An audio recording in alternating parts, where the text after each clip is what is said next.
सिराज मीणा, भाई सुल्तान जी।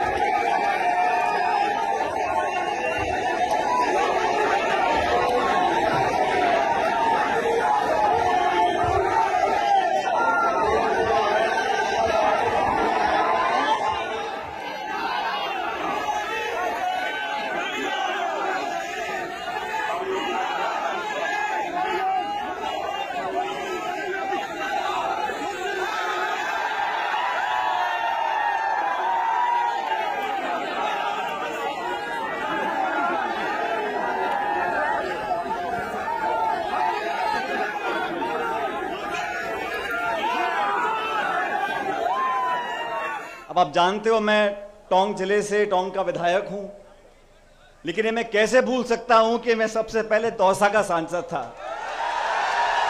अभी खटाना जी याद दिला रहे थे 1986 में, मुझे अच्छी तरह याद है, मैं छोटा था उस समय, मेरे ख्याल 8-10 साल का होऊंगा।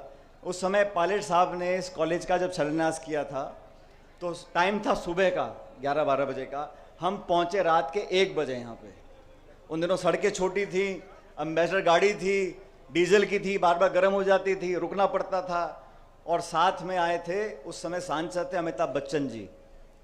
मुझे जब इन्होंने कहा तो एकदम से याद आया कि हम अलवर होते हुए बांदीकुई पहुंचे, लेकिन रास्ते में बहुत जगह रुकते हुए आए और 8-10 घंटे देरी से आए। और उस समय भी लोगों के अंदर बहुत उत्साह था, बहुत जोश था। अब ये देखो खटाना जी, आपकी किस्मत ही ऐसी है, आज बिना अमिताभ बच्चन जी के भी मामला जमा हुआ है ठीक ठाक। क्यों भाई, मैं परिवर्तन यात्रा आ रही है, फलानी पार्टी आ रही है, ये हो रहा है, वो हो रहा है, तो मैंने कहा सुनो खटाना जी, 100 सुनार की और 1 लोहार की। मैंने कहा चिंता मत करो, हम बीजेपी वाले कोई यात्रा निकाल रहे हैं, कोई मीटिंग कर रहे हैं, कोई हाथी पे आ रहा है, कोई घोड़े पे आ रहा है, ये बड़े बड़े रथ पर परिवर्तन यात्रा निकालने आए थे कल दौसा में। मुरारी जी कितने लोग थे दौसा में? क्यों भाई, 200-300 कार्यकर्ताओं को लेकर परिवर्तन यात्रा करने जा रहे हो। अरे बड़े भाइयों, खिड़कियां खोल लो, देख लो जनता कहां खड़ी है। इनके पल्ले कुछ नहीं है, मेरी बात समझो, इनके पल्ले कुछ नहीं है, सिर्फ ध्यान भटकाना, लोगों को भड़काना। आज जरूरत इस बात की है कि किसानों के बच्चे इन कॉलेजों में पढ़ें और पढ़ लिख कर उन पदों पर बैठ जाएं जहां से नीति बनती है, जहां से कार्यक्रम बनते हैं, जहां से बजट साइन होता है।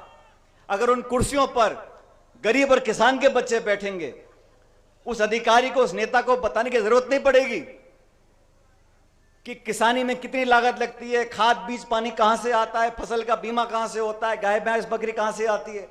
तभी मैं कहता हूं, पायलट साहब भी कहते थे, गरीब गांव ढाणी में पैदा होने वाले बच्चे बच्चियां, उनको शिक्षा का वरदान मिले, वो पढ़ लिख कर कामयाब हों, जो व्यवस्था इस देश में संविधान ने बनाई है उसका पूरा उपयोग वो कर सकें, तभी परिवर्तन आएगा, तभी बदलाव आएगा, तभी देश विकसित होगा।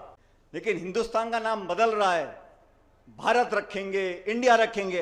अरे भाई, पहले से दोनों नाम हैं, तुमने क्या आविष्कार कर दिया?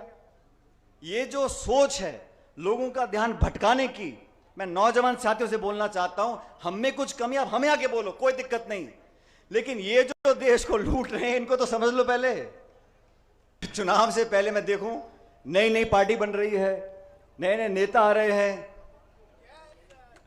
अरे न अरे। अब आजकल और दिक्कत क्या हो गया, देखो कोई बुरा मत माने, इस लोकतंत्र में सबको आजादी है टिकट मांगने की, चुनाव लड़ने की, और मैं समझता हूं इसमें कोई गलत बात नहीं है। लेकिन कुछ तो सोच लो, जिसकी 1.5 बीघा जमीन बिक गई, उसने खरीदी 2 स्कॉर्पियो, 4 झंडे और चल दिल्ली, चल जयपुर। इसमें कोई बुरी बात नहीं है, वहां तक तो ठीक है। लेकिन जब बाद में निर्णय हो जाए और जो सबसे मजबूत उम्मीदवार हो, चाहे वो किसी पार्टी का भी हो, मैं तो अपनी पार्टी की बात कर सकता हूं, तो फिर सबको मिलकर समर्थन करना चाहिए। ये नहीं है कोई चील में चला गया, कोई गाड़ी में, कोई घोड़े में, कोई बोतल में, कोई हाथी में, कोई केकड़े में, ऐसे नहीं चलता। आप अगर विचारधारा से जुड़े हो तो आपको दिखाना पड़ेगा। और खटाना जी ने बांदीकुई के विकास में, ये इस बात को आप भी जानते हो, जितना पहले नहीं हो सका था उससे ज्यादा काम इस बांदीकुई में करा के दिखाया है। इसलिए अब आप सब लोगों से मैं निवेदन कर रहा हूं, 2-1 महीने का समय रह गया, अब मैं खटाना जी को बोल दूं कि टेंशन मत करो। बोल सकता हूं क्या? आप सब के सब दोनों हाथ खड़े करके बताओ कि बोलो टेंशन करने का नहीं है। खटाना जी अभी टेंशन करने का नहीं है, खुल के काम करो 2 महीने और फिर जनता जिता के कांग्रेस पार्टी को भेजेगी यहां से। मैं आप सब लोगों का धन्यवाद करना चाहता हूं।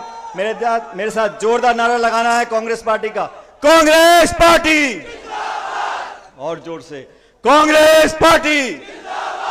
और ये वाला नारा दिल्ली जयपुर तक जाएगा, कांग्रेस पार्टी। बहुत बहुत धन्यवाद। राम राम साहब।